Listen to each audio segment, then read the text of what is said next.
राजनीतिनामा बिहार के बिहार निर्माण गाथा एपिसोड 4 में आपका हार्दिक स्वागत है, अभिनंदन है। मैं कुमार विजय।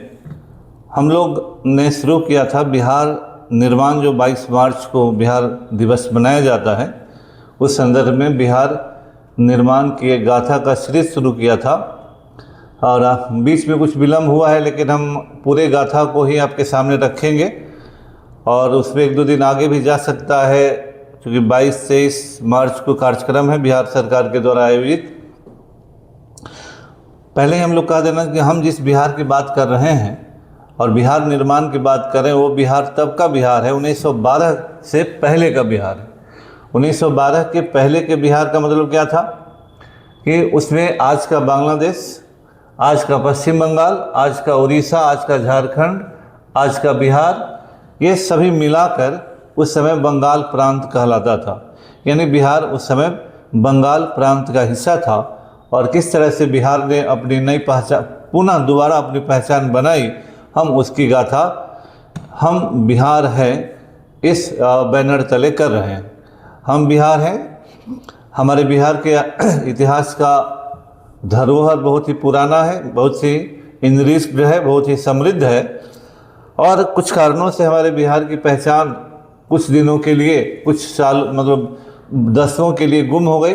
बिहार ने पुनः उस पहचान को प्राप्त किया। 1912 में बिहार पुनः एक नया राज्य बना। उसी सिलसिले में हम लोग आज आगे बढ़ेंगे 1760 से। क्रॉनिकल एकेडमी के द्वारा बिहार बीपीएससी 73वीं के लिए एक फ्री बैच का बीपीएससी के लिए आयोजन किया जा रहा है 60 विद्यार्थियों के लिए। EWS 20, OBC 15, शेड्यूल कास्ट 15 और मुस्लिम 10। ये सीमित संख्या है। इसमें केवल टैक्स आपको देना है। ट्यूशन फी टोटल फ्री है। आप तुरंत संपर्क कर सकते हैं।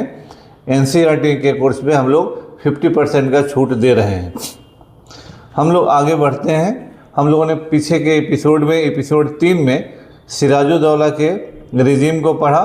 जब 1757 के पलासी के युद्ध के द्वारा वो रिजीम ख़त्म हुआ, हमने दूसरी कहानी भी पढ़ी जब मीर कासिम 1757 से 1760 अपने दूसरे दौर सिराजुद्दौला के बाद अंग्रेज़ों ने उसे नवाब बनाया। 1760 में मीर जाफ़र को अंग्रेज़ों ने नवाब के पद से हटा दिया और उसके दामाद मीर कासिम को उन लोगों ने बंगाल का नवाब बनाया। मीर जाफ़र को भारत के इतिहास में गद्दार शासक के रूप में याद किया जाता है। मैंने पिछले एपिसोड में बताया है कि गद्दारी का उस समय वैसा कोई बात नहीं था, क्योंकि गद्दारी का जो कंसेप्ट है वो कंसेप्ट आज के हिसाब से हम लोग करते हैं और अपने मन के हिसाब से करते हैं, क्योंकि उस समय जिसको जहाँ लाभ था वहाँ गया और कोई भारत आज की तरह से नहीं था। हम शुरू करते हैं मीर कासिम के समय से। मीर कासिम 1760 में नवाब बना। मीर कासिम जब नवाब बना तो अंग्रेज़ों ने उससे कहा था कि जो भी मीर जाफ़र की देनदारियां हैं वो आपको देना होगा, है ना। 24 परगना, चटगांव और मिदनापुर के 3 ज़िले अंग्रेज़ों को उसने सौंप दिए, जो मीर कासिम ने सौंपने से मना किया था। इसके अलावा मीर कासिम तैयार हुआ कि वह अंग्रेज़ों को नियमित कर भी देगा, लेकिन मीर कासिम ने अंग्रेज़ों से कहा कि आप जो दस्तक का मिसयूज कर रहे हैं उस मिसयूज को रोक दीजिए। लेकिन अंग्रेज़ों को भ्रष्टाचार का लत लग गया था, जैसा कि आज लोगों को लग गया। और मीर कासिम एक योग्य शासक था। मीर कासिम जैसे ही नवाब बना, उसने बहुत सारे सुधार करने के प्रयास शुरू किए। उसने बहुत सारे अधिकारियों को हटाया और अपने रेवेन्यू प्रशासन को दुरुस्त करने का प्रयास किया, सेना को भी पुनर्गठित करने का प्रयास किया। और जब उसे लगा कि उसके कार्यों में अंग्रेज़ों का हस्तक्षेप बढ़ रहा है, तो उसने अपनी राजधानी मुंगेर में ट्रांसफ़र कर ली। मीर कासिम के द्वारा जब राजधानी मुंगेर आई तो अंग्रेज़ों को यह अच्छा नहीं लगा, क्योंकि अंग्रेज़ों को लगा कि मीर कासिम उनकी नज़रों से दूर होना चाहता है और मीर कासिम की इच्छा थी कि हम नज़र से तो दूर रहे ही, अंग्रेज़ों के बराबर हस्तक्षेप से भी दूर रहे।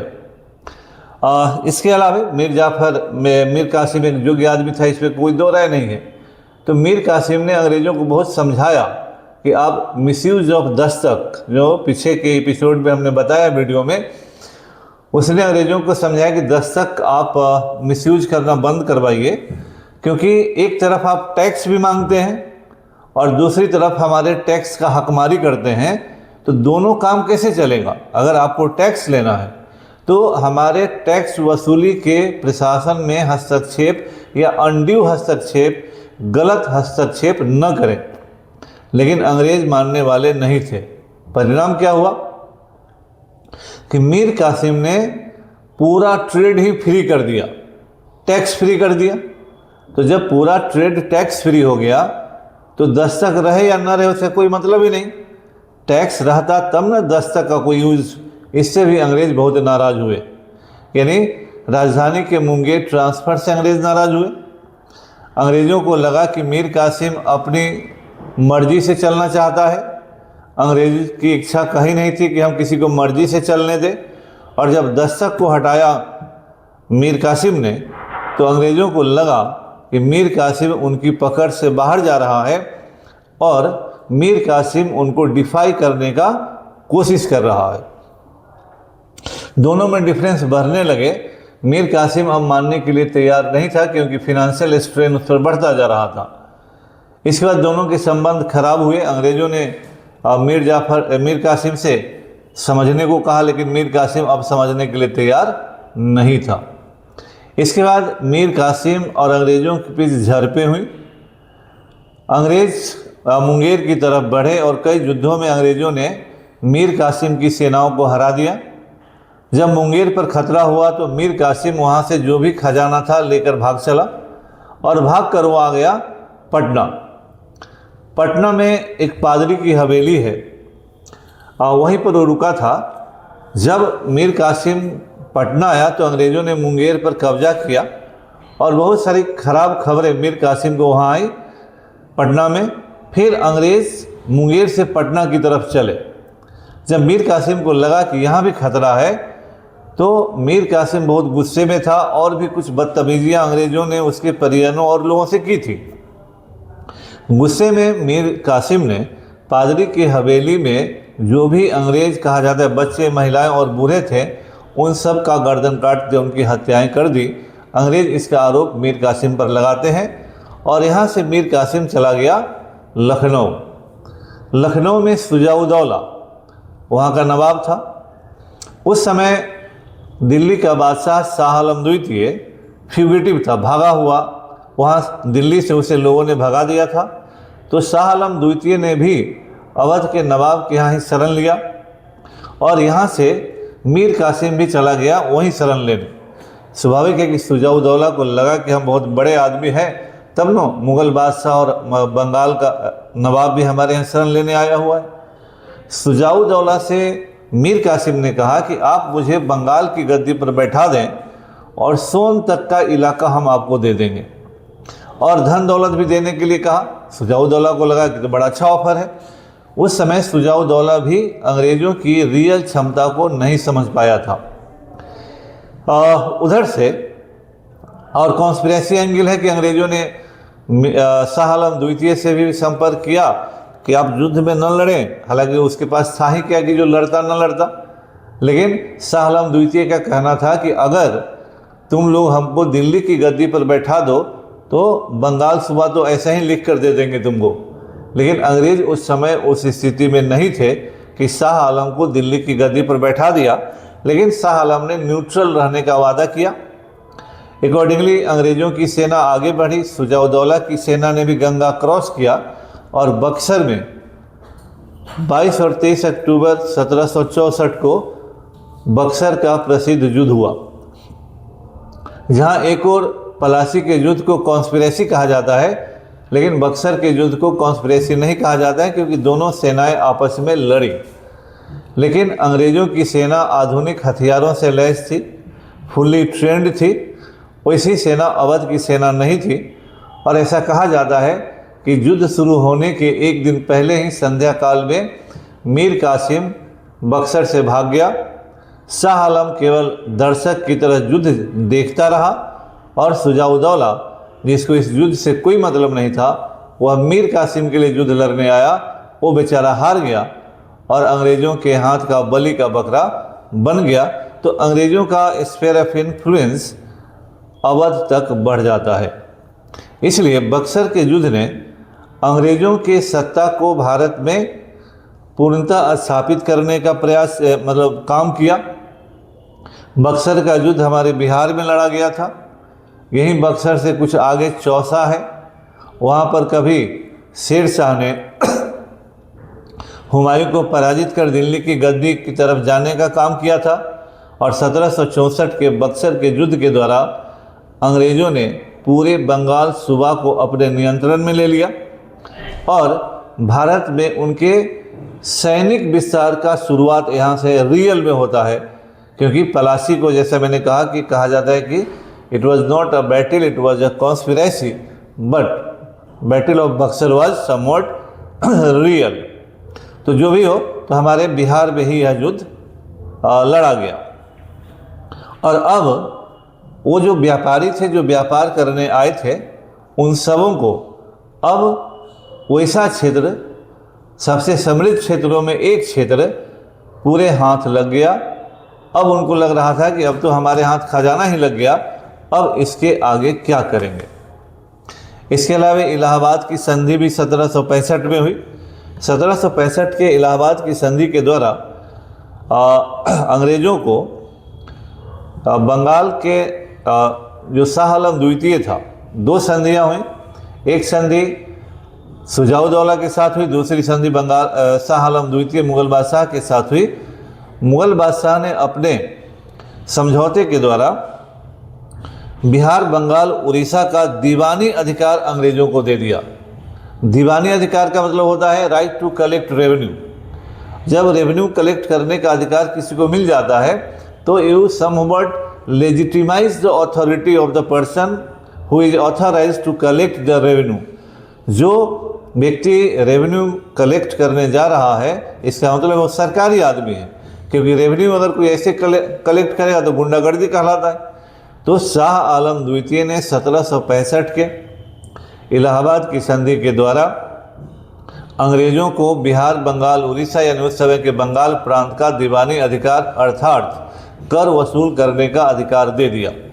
अब सवाल ये था कि कर वसूलने का तो अधिकार मिला, लेकिन कर वसूलने के लिए जो अधिकारी चाहिए वो तो अंग्रेज़ों के पास था नहीं। जो ब्यूरोक्रेसी है, जो प्रशासन है, तो अंग्रेज़ों के पास अपना प्रशासनिक महकमा नहीं था। तो स्वाभाविक है कर वसूल करने का मेकेनिज्म नहीं है, तो आप उसके लिए कोई वैकल्पिक व्यवस्था करेंगे। उसी वैकल्पिक व्यवस्था को इतिहास में दोहरा शासन, ड्यूअल सिस्टम ऑफ एडमिनिस्ट्रेशन कहा जाता है। दोहरा शासन का मतलब क्या हुआ कि अंग्रेज़ों ने बंगाल के नवाब को नाम मात्र के लिए रखा और उसे कहा कि your work is to collect revenue और maintain law and order, but the real authority will rest with the nawab British. यानी वास्तविक सत्ता अंग्रेज़ों के पास होगी और केवल जिम्मेदारी नवाब के पास होगी। तो जिम्मेदारी अंग्रेज़ों के लिए कहलाया कि अथॉरिटी विदाउट रिस्पॉन्सिबिलिटी, और नवाब के लिए कहा रिस्पॉन्सिबिलिटी विदाउट अथॉरिटी।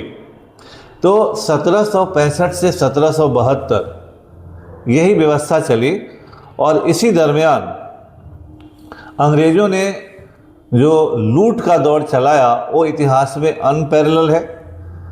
इस समय बंगाल में इतनी लूट हुई कि इस समय फेमस अकाल पड़ा। इस अकाल में हमारे बंगाल की 1/3 आबादी मारी गई। उस समय कंपनी के पास राहत सामग्री चलाने का कोई उपाय नहीं था और जिस हिसाब से अंग्रेज़ों ने डील किया, कहा जाता है कि उस ज़माने में बिहार के पटना में प्रतिदिन अकाल के ज़माने में 250 से 300 लोग मारे जा रहे थे पर डे। यानी नृशंस लूट हुआ और जो प्रांत भारत के सबसे समृद्ध प्रांत में एक था, उस प्रांत में लोग भूख से इतने मरे कि लोगों का कहना है कि 30 लाख से अधिक लोग इस अकाल में मर गए। तो ये जो दोहरा शासन है 1765 से 72 और इसके लूट की कथा इंग्लैंड तक गई। और इंग्लैंड में जब इसी दरमियान क्या हुआ कि जब दीवानी अधिकार अंग्रेजों को मिला था तो अंग्रेज कंपनी ने अपने शेयर धारकों को डिविडेंड यानी लाभांश देने की घोषणा कर दी। लेकिन जब सरकार वहाँ पर जब हिसाब किताब हुआ तो कंपनी के जो अधिकारी भारत में थे वो व्यक्तिगत लूट इतना किए कि कंपनी घाटे में चली गई। भारत लूटा गया लेकिन कंपनी एज एन एंटिटी घाटे में गई। व्यक्तिगत रूप से अंग्रेजों ने खूब कमाई की और जब डिविडेंड समय देने का समय आया तो company was in loss. Company ने सरकार से कर्जा मांगा। सरकार को लगा कि कंपनी जब केवल व्यापार करती थी तो यह लाभ में थी, लेकिन जब इसको दीवानी अधिकार मिल गया तो यह घाटे में क्यों गई। इसके अलावा भारत में कंपनी के द्वारा लूट किए जाने की जो सूचनाएं हैं वो लगातार इंग्लैंड में पहुंच रही थी। अंत में ब्रिटिश पार्लियामेंट ने सेलेक्ट कमेटी प्रवर समिति का निर्माण किया और उसे जांच के लिए यहाँ पर भेजा। सेलेक्ट कमेटी ने जांच रिपोर्ट 8 वॉल्यूम में प्रस्तुत किया और भारत में लूट के लिए और बेवजह और बेदर्द तरीके से बर्बादी के लिए कंपनी को जिम्मेदार कहा। इस पर ब्रिटिश पार्लियामेंट ने एक्शन लिया। ब्रिटिश पार्लियामेंट ने कहा कि आपको कंपनी के तौर पर व्यापार करने की अनुमति दी गई थी, लेकिन आप टेरिटोरियल कैप्चर भी कर रहे हैं। You have crossed your limits. तो उसी समय 1772 में वारेन हेस्टिंग को भेज दिया गया भारत और 1773 का रेगुलेटिंग एक्ट आता है। इसी दरमियान बिहार में जो अकाल पड़ा उस अकाल के बारे में हमारे बिहार के लिए एक इम्पोर्टेंट बात यह है कि इसी समय हम लोगों के बिहार में जो गोल घर आप देखने जाते हैं उस गोल घर का निर्माण भी इसी ज़माने में होता है। जमीन उस गोल घर के निर्माण के बारे में जो भी कथा कहानी कही जाती है या जो भी हमारे यहाँ हम लोगों के पास जो भी उपलब्ध सामग्री है उसके अनुसार गोल घर का निर्माण 1770 के आसपास बिहार में जो अकाल आया उसी के पृष्ठभूमि में हुआ, ताकि अनाज का भंडारण किया जा सके और उस अनाज का जब भी कोई ज़रूरत हो उस तरह का तो उसका उपयोग किया जाए। इसका निर्माण 20 जनवरी 1784 से शुरू हुआ और 20 जुलाई 1786 तक इसका निर्माण चला। लेकिन इसके निर्माण योजना में थोड़ी सी कमी आ गई, क्योंकि एक बात और याद रखिए कि गोल घर का निर्माण ब्रिटिश इंजीनियर कैप्टन जॉन गार्डस्टिन के देखरेख में हुआ। उस समय बंगाल के गवर्नर जनरल वारेन हेस्टिंग थे। इसके आकार में विशाल एक गुंबद बना जो आप देखते हैं, स्तूप शैली में बना, और इस समय 1,40,000 टन अनाज के बचाए रखने की क्षमता थी। इसकी दीवारें 3.6 मीटर मोटी थी और सीढ़ियाँ ऊपर चढ़ने के लिए थी 145 सीढ़ियाँ, घुमावदार सीढ़ियाँ। डिजाइन में एक कमी एक क्या हुआ कि नीचे का जो दरवाज़ा था वो अंदर की तरफ खुल रहा था। तो जब अनाज भर जाएगा तो दरवाज़ा बाहर की तरफ खुलेगा तभी अनाज निकलेगा, अंदर तो भरा हुआ है तो खुलेगा ही नहीं, तो फिर दिक्कत हो जाएगी। तो इसीलिए इस गोल घर का अनाज भंडारण के लिए उस तरह का उपयोग नहीं हुआ। तो एक चीज़ आपको ध्यान रखना है कि गोल घर का निर्माण 1770 में जब अकाल आया उसी के पृष्ठभूमि में हुआ है, क्योंकि लोगों का यह मानना है कि उस ज़माने में राहत सामग्री चलाने के लिए अनाज का भंडारण बहुत ज़रूरी है और इसीलिए गोल घर का निर्माण हुआ। लेकिन चूंकि इसके निर्माण में थोड़ी सी दिक्कत थी इसलिए इसका उपयोग जितना होना चाहिए था नहीं हुआ। उस ज़माने में बंगाल अर्थात हमारे बिहार का भी गवर्नर जनरल वारेन हेस्टिंग हुआ। तो उस समय कहा जाता था बंगाल का गवर्नर जनरल। उस समय भारत का गवर्नर जनरल वर्ड इस्तेमाल नहीं होता था। बंगाल का गवर्नर जनरल वारेन हेस्टिंग था। हेस्टिंग के ज़माने में द्वैध शासन समाप्त किया गया, 1772 में वो आया और उसी के साथ द्वैध शासन समाप्त कर दिया गया। वारेन हेस्टिंग ने कई रेवेन्यू सुधार किए। अंग्रेज़ों को तो कर वसूलना ही मेन बात था। उसी समय कलेक्टर यानी जमा करने वाले, टू कलेक्ट द रेवेन्यू, इस पद के लिए हर जिला में एक यूरोपीय कलेक्टर की नियुक्ति हुई। राजस्व की निगरानी के लिए बोर्ड ऑफ रेवेन्यू की स्थापना हुई और जमींदारों के शक्ति को कम किया गया। उस जमाने में न्यायिक अधिकार भी जमींदारों को दिए गए थे और न्यायिक अधिकार उनसे छीन लिए गए। वारेन हेस्टिंग ने जिला अदालतों की स्थापना की। प्रत्येक जिले में एक दीवानी सिविल कोर्ट और एक क्रिमिनल यानी फौजदारी कोर्ट की स्थापना की गई। कलकत्ता में 2 सर्वोच्च अपीलीय अदालतें स्थापित की गई। एक को कहा गया सदर दीवानी अदालत, दीवानी सिविल मामलों के लिए। दूसरा था सदर निजामत अदालत, फौजदारी मामलों के लिए। ये उस ज़माने में शुरू हुए, वारेन हेस्टिंग के ज़माने में। और दस्तक का तो अंत हो ही गया और व्यापारिक परमिट को ख़त्म कर दिया गया। उस समय कस्टम हाउस में कमी की गई, यानी शुल्क वसूली सीमा चौकियों की संख्या कम की गई। सभी व्यापारियों के लिए 2.5% कर का निर्धारण हुआ। मुगलों के ज़माने में जो पेंशन चल रहा था, मुगल सम्राट को दी जाने वाली पेंशन, उसको बंद कर दी गई। और इलाहाबाद और करा की जो ज़मींदारी थी उसे रॉबर्ट क्लाइव ने मुगल सम्राट को जो दिए थे, वारेन हेस्टिंग ने उसे 50 लाख में अवध के नवाब को बेच दिया। इस तरह से 1792 तक जो बंगाल का सिस्टम चला, बंगाल, बिहार, उड़ीसा, इसी तरह से चला। इस दरमियान अंग्रेज़ों ने मराठों से भी युद्ध लड़ा। इस दरमियान अंग्रेज़ों ने मैसूर में हैदर अली से भी युद्ध लड़ा और टीपू सुल्तान से भी युद्ध लड़ा। 1792 तक हम लोगों ने इसलिए दिया कि 1793 में हम लोगों के क्षेत्र में इस एरिया में परमानेंट सेटलमेंट, अस्थायी बंदोबस्त की रेवेन्यू व्यवस्था शुरू हुई। इसलिए वहाँ से हम लोग एक नए वीडियो में उसका अध्ययन करेंगे। यानी 1760 से 1792 तक का बिहार पूर्णतः बर्बादी की कगार पर जा चुका था। अंग्रेज़ों ने इसे लूटकर पूरी तरह से सफ़ेद कर दिया था। कृषि उद्योग पूरी तरह समाप्त हो गए थे और हमारा बिहार भी उसी दौर में पूरी तरह से अंग्रेज़ों के शोषण का भेंट चढ़ चुका था। इस दरमियान जरूर बिहार में गोल घर बना और कुछ न्यायिक सुधार हुए, लेकिन सारे काम अंग्रेज अपने उद्देश्यों के लिए कर रहे थे। अगले वीडियो में हम लोग 1792 से 1857 के बीच के घटनाओं के तार को जोड़ने का प्रयास करेंगे। आपका बहुत बहुत धन्यवाद। आप सबों से निवेदन है कि आप हमारे चैनल को सब्सक्राइब करें, शेयर करें और लाइक करें। बिहार निर्माण पर हम लगातार जानकारीपूर्ण वीडियो बना रहे हैं और हम इसे 1912 ही नहीं 15-17 तक लाएंगे। 4 या 5 वीडियो और भी लाएंगे और इस दौरान हर वीडियो में हम तथ्यात्मक भी जानकारी देंगे और हम लोगों का बिहार किस तरह से 1912 में बिहार बना, वहाँ तक हम लोग पहुंचकर इतिहास के सभी दौर से चलकर आपको जानकारियों को देंगे और जानकारी आपकी उन्नत होगी। आप सबका बहुत बहुत धन्यवाद।